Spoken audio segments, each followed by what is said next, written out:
Social মিডিয়ায় এটা viral হয়েছে, এটা অপহরণ নয়, এটা হয়েছে প্রেমের সম্পর্ক। ভিকটিম স্বইচ্ছায় দৌড়িয়ে এই 1 নং আসামি যাকে কথিত অপহরণকারী বলা হচ্ছে তার কাছে চলে গেছে।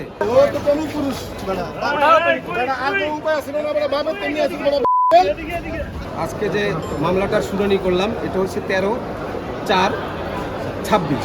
এই মামলাটা হয়েছে উত্তরা পূর্ব থানায়। এটা একটা চাঞ্চল্যকার। আমরা বিগত 22 তারিখে যে ইলেকট্রনিক মিডিয়ায় আমরা দেখেছি যে এটা একটা অপহরণ মামলা, এটা একটা চাঞ্চল্যকর মামলা। আসলে ঘটনার পিছনেও ঘটনা থাকে। আমরা যেটা সাবমিশন রেখেছি এটা হচ্ছে একটা প্রেমের সম্পর্ক।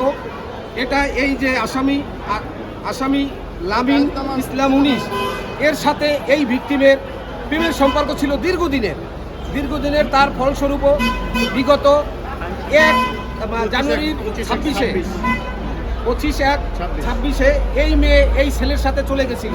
যাওয়ার পরে এই মেয়েকে বিতার আন্ডারটেকিং রেখে এই মেয়েকে ফেরত দেওয়া হয়, কারণ মেয়ের বয়স কম।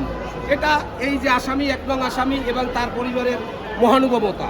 আমরা বিজ্ঞ আদালতে এগুলি সাবমিশন রেখেছি এবং আমরা সাবমিশন রেখেছি যে ইলেকট্রনিক মিডিয়ায় আমরা যেটা দেখেছি যে এই মেয়েটা ভিকটিম দৌড়িয়ে যে অপহরণকারী 1 নং আসামি তার কাছে গেছে। আসলে তো সেই অপহরণকারী সে একজন প্রেমিক, তার কাছে চলে গেছে। এবং যেটা সোশ্যাল মিডিয়ায় দেখানো হয়েছে, প্রেমের জন্য সব পারে, কারণ 2টা মোটরসাইকেল বিষয় না। আমরা সবসময় প্রেমিক যারা প্রেমিক করে তাদের পক্ষে ছিলাম।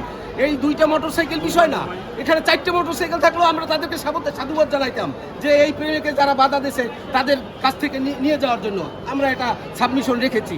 যেটা আপনারা দেখেছেন যে সোশ্যাল মিডিয়ায় এটা ভাইরাল হয়েছে এবং এটা ঝড় তুলেছে যে আসলে তো এটা অপহরণ নয়, এটা হয়েছে প্রেমের সম্পর্ক।